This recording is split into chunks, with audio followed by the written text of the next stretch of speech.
Okay, it's not that dramatic, I just really hate Dan Schneider. Nickelodeon is a network that needs no introduction. Back in the 90s and early 2000s it was— No, there's no introduction. I hate when people do this and you do too. Let's get to the point. You know what Nickelodeon is, you know that it was at one point the talk of the town and easily the best cartoon channel, and I'm sure you've noticed that things are not very good right now. One might say it's cooked, and it has been cooked for a while. Much longer than its rivals like Cartoon Network and Disney Channel. Whereas Disney Channel has been floundering for years and Cartoon Network is currently nearing the end of being rinsed dry, Nickelodeon has been generationally washed for like 15 years. And this is without mentioning how much their reputation has been splashed with poo water because of the number of people there that cannot control themselves around women and children. In my Death of Cartoon Network video, I mentioned how it was important to not generalize the main issues facing the channel as cartoons were better when I was a kid, as it's a fairly reductive argument, and not true, considering everything else going on there. With Nickelodeon, yeah, no, I can't lie, things were much better when I was a kid. Nickelodeon is a bloody, beaten horse that is one final catastrophe away from finally kicking the bucket, with their absolutely miserable output of cartoons and live-action shows from the last 15 years, how chasing the success of SpongeBob caused them to set fire to everything else, all leading to the network falling off the cliff of relevancy, and now only being remembered in the public consciousness as a hive of scum and villainy that's headlined by a guy whose undying love of feet would cause Tarantino to seek God's last remaining drops of love. Nickelodeon is a dead network, and a far cry from its former self. And we're gonna talk about it. Grab a snack and stop looking at your drawing tablet and listen close. Lord knows I'm no stranger to making fun of everything going on at Nickelodeon. By the way, if you ask me to review Loud House again, I'll staple you to my ceiling.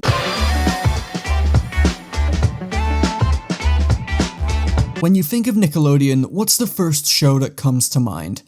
Okay, smartass, now actually think for a second. Basically, nearly every single iconic Nickelodeon show that instantly comes to mind was made before the 2010s kicked in. Off the top of my head, we have Rocko's Modern Life, Rugrats, Hey Arnold, Drake and Josh, iCarly, Fairly Odd Parents, Jimmy Neutron, Danny Phantom, Invader Zim, My Life as a Teenage Robot, Penguins of Madagascar, fucking Avatar, man! Honestly, when you look at it this way, Nickelodeon comes pretty close to edging out Cartoon Network's catalog. There was a time where Nickelodeon was branded as the cooler, edgier alternative to most networks at the time, and it's a big part of why the brand and so many of its shows are ingrained into people's memories of the 90s and the culture back then in general. Sure, going into the 2000s, Nickelodeon started to greenlight more shows that either struggled to find their footing, often faded into irrelevancy, or were just straight up bad, but they still had a steady output of quality shows to fall back on. Then we get to the 2010s, and to be perfectly honest, I don't know why everything just suddenly fell off a cliff the way it did. Look, I'm not one of those nostalgia doomers who acts like Nickelodeon produced nothing of value during this time. TMNT 2012 was pretty good, Victorious was fine, Legend of Korra, I mean, I'm not the biggest fan of it, but it is mostly well regarded. Harvey Beaks was a delight and deserved so much better. I am still bitter about how this show was treated. Welcome to the Wane is fine. Not everything in the 2010s was a disaster for Nickelodeon. It was just the other 75% of content that sucked. To keep up their competition with the Disney Channel, Nickelodeon just started rapid firing a bunch of dog awful sitcoms that failed to really strike a chord with anyone besides actual toddlers. And also they were just bad. And miraculously, some of these were insanely popular among kids. Henry Danger is genuinely one of the most insufferable pieces of shit I've ever watched in my life, but it doesn't stop the show from making love to YouTube's autoplay feature, Jesus Christ, though I guess it did have its moments. Like Kim and Kanye!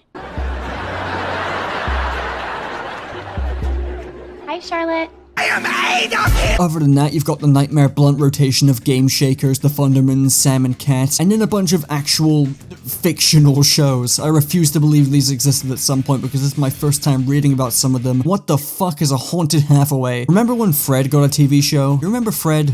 I do. I remember Fred. I was happy back then. Not with this show, this was dookie. And in terms of cartoons, you know, the main focus of the network, things were not looking too great either. A lot of what was being greenlit was just really bad. There was a new Alvin and the Chipmunks show that was apparently really popular, yet seems to have the cultural relevancy of my last gaming clip dump video. I am including this next edit for no reason other than I think it's funny. Get in and enjoy the ride. Alvin! You want a Henry Danger animated series? That's not a question, by the way, that's a threat.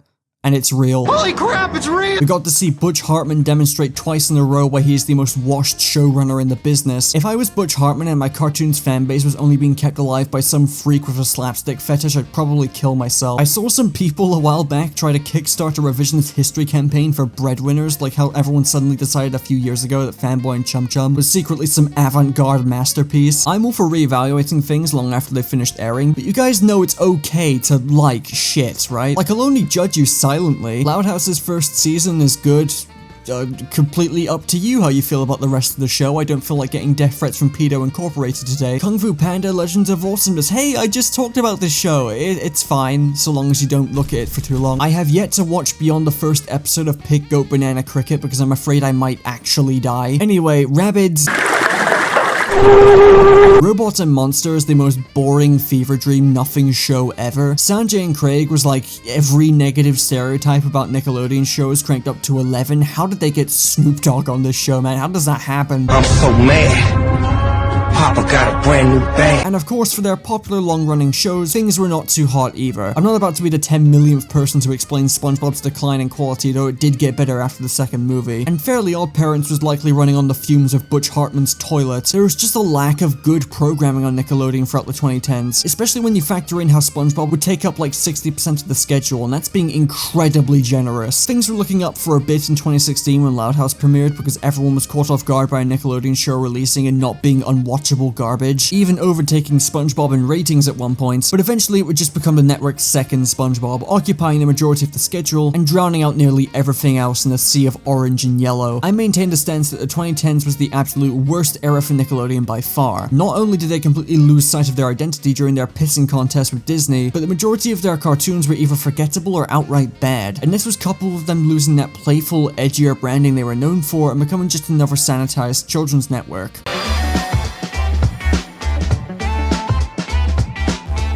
You guys like SpongeBob, right? Don't answer. Wait, I made this joke already. Whether you like or dislike SpongeBob or any of SpongeBob's eras over the years, one thing is undeniable. Nickelodeon loves this guy. I mean, why shouldn't they? He can effectively bankroll their entire empire. They don't need anything else from a business perspective. Give me 24 hours of Freak Bob, sir. You can probably guess what this section is about from the title. Somewhere down the line, likely after the first movie release in 2004, Nickelodeon realized that SpongeBob was never gonna die and was here to stay until the end of time. I'm sure that one guy who said it was the death of Nickelodeon back in 1999 is on suicide watch, and eventually Nickelodeon began getting complacent in its success. Nothing else on the network was pulling in SpongeBob numbers. Other shows on the network were pretty successful, but nothing grabbed the same number of viewers and revenue as SpongeBob. I say Nickelodeon began to decline in the 2010s, but that's just where the effects of their incompetence and cynicism started to rear their ugly heads. The roots of this downfall were planted in the mid to late 2000s. Gradually, over time, SpongeBob began to dominate the network's schedule. If you tuned into Nickelodeon at any time of the day, there was a very good chance that SpongeBob will be airing. It was a money printer. It makes sense to give an already successful show more time slots, but SpongeBob's time slots were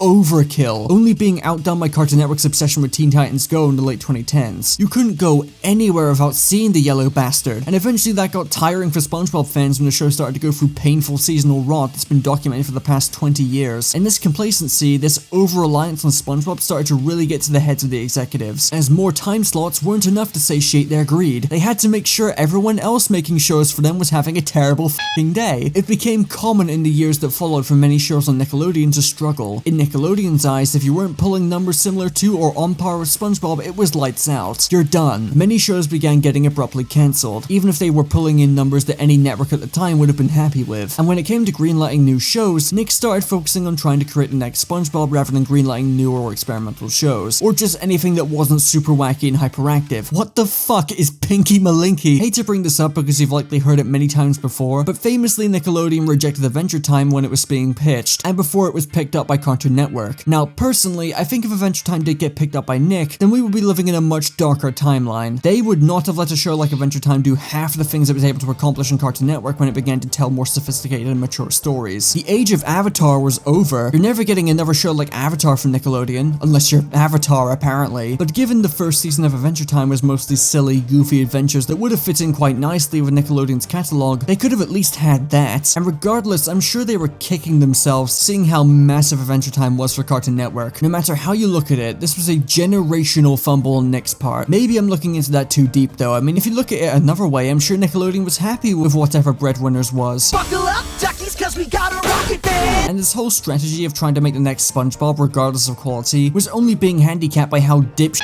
fucking incompetent Nickelodeon is as a business. Hey kid, you want a successful show? Well, we'll just put you right here on the schedule. There we go. Anyways, good luck. What chance did anyone have of their show becoming a hit with viewers if the network itself was actively sabotaging them with this awful schedule? Do any of you remember Glitch Text? That show f***ing rocked. The animation was sick, the action was great, it was funny, it felt like it was actually written by people who play video games. It was a great show. Too bad they killed it. I guarantee you, if they just gave some of the good shows they were making some time to actually cook and chopped off like half of the SpongeBob slots on the schedule, I think they'd be making a similar amount of money, if not more. I'm not a businessman though. I don't walk into work and get gifted the SpongeBob condoms, and maybe this is outside of my expertise. But either way, this is just not a winning strategy. All this has done is cement Nickelodeon as the SpongeBob network. Nothing else can compete. Loud House got insanely lucky to be as popular as it is, and it's part of why it had so much hype around it. There was finally a show on Nickelodeon that didn't make you want to DIY circumcise yourself, and it was rubbing elbows with SpongeBob when it came to ratings. Finally, some variety, everyone thought, before the fingers on the monkey paw began to curl. Now we have the same problem we've been having for the past 15 years.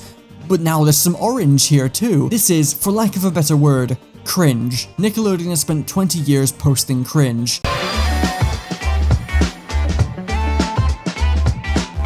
I'm sure you've all felt it recently, right?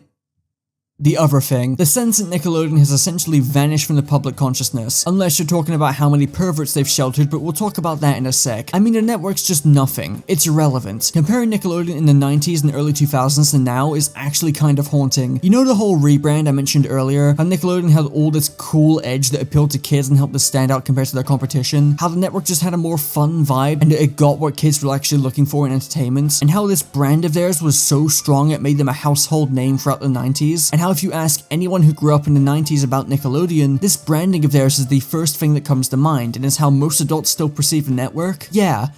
They threw all that out for the flanderized corporate look that I hate. Just compare the vibes of 2010's Nick to 90s Nick. They're totally different. 2010's Nick just doesn't fit Nickelodeon. It feels wrong to see this logo in such a sanitized state. We already went over how the 2010s was a catastrophic wave of bad shows and how SpongeBob basically drowned out any hopes of them being successful. But let's talk about the now. What does Nickelodeon have now that isn't SpongeBob and Loud House? Well, there's Fairly Odd Parents and New Wish, which is a fantastic revival and the best thing to come out of Odd Parents in years, and to my knowledge it's doing well when it comes to viewership. Tales of the TMNT, a show based on TMNT Mutant Mayhem, recently released, and I think it's pretty good. Not sure how well it's doing, but still. But those are really the only positive things I have to say about what Nick has on display right now. There was a CG Rugrats reboot that I haven't bothered watching, and looking at the reviews I don't think I'm missing much. Rock Paper Scissors is a show that exists. Patrick Star Show is inconsistent slop. The really Loud House. Not only is there just nothing airing right now besides SpongeBob, Loud House, and whatever third thing that manages to breach containment, but kids just don't watch cable anymore. It's all streaming. Already touched on this in my Cartoon Network video, so I'll try and keep this as brief as possible. Streaming is Satan. Streaming is one of the biggest problems facing animation right now. To paraphrase my CN video, streaming allows corporations to see what's popular and to chase trends at a much more efficient rate than previously, renewing and cancelling on a whim. And this trend chasing completely f***s with animation, given it takes far longer to make than the vast majority of shows. Big name streaming services have already built up massive libraries of content and are overly reliant on established and profitable IP, which also throws a wrench into things given original ideas can barely get off the ground now. And to add further insult to injury, layoffs in the animation industry are rampant right now as studios are constantly trying to make their finances look better. If you want more elaboration on this part, then again watch the video. But back to Nickelodeon. They've settled on being packaged with Paramount Plus, because Viacom. And just like Viacom, this service is awful. There's nothing here. Like, there's Knuckles. Do you like Knuckles? And of course, a bunch of Nickelodeon shows with SpongeBob being at the forefront of the service's marketing. Paramount Plus is not popular. It may have a lot of subscriptions, but you compare that to the total subscriptions of Disney Plus, Max, Amazon Prime, and Netflix, and you realize just how small Paramount Plus is in comparison. And because of that, Nickelodeon's irrelevancy in the age of streaming is much more crippling. Nickelodeon is just an afterthought today. They're just the SpongeBob and Loud House guys. They have no personality, no variety in content, and they're slowly being drowned out by everything else.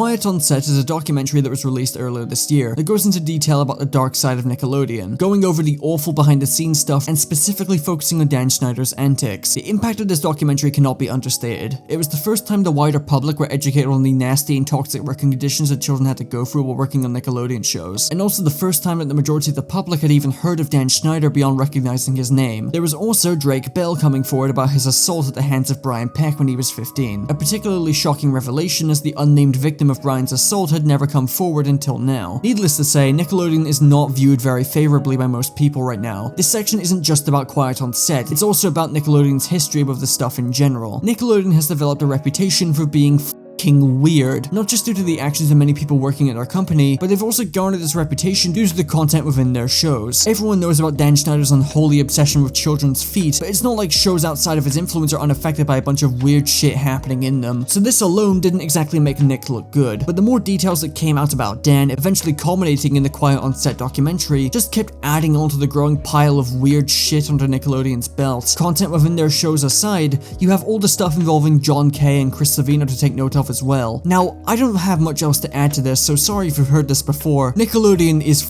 weird. The amount of horror stories that have emerged from this company due to the showrunner's treatment of women and children is weird. The company should not have multiple incidents involving their creators and the treatment of women and children. If it was just Dan Schneider, it would still be really bad, but then I wouldn't be nearly as skeptical of Nickelodeon as a company if it was just an isolated incident. But there's been too many incidents. By the way, if you wanted an update on 2 of these people, Dan Schneider initially apologized for all the awful stuff alleged by Quiet on Set, only to then file a lawsuit 2 months later, so good luck on that, I guess. Chris Savino, after being fired for sexual harassment, basically disappeared for a good while before pulling the ultimate classic move of re-emerging as a born-again Christian who wanted to make a comeback in the industry. And to pull off this masterful gambit, he joined the advisory board for Lore TV, a far-right Christian streaming service that denies the sexual harassment of co-workers, claims everyone upset about him being hired is just part of the woke mob, and seems to spend most of their time on their official blog complaining about the woke left instead of actually making any shows, because they have no money. They also caught wind of Steamboat Willie being in the public domain and put it on their service as a desperate attempt to give it some sort of appeal,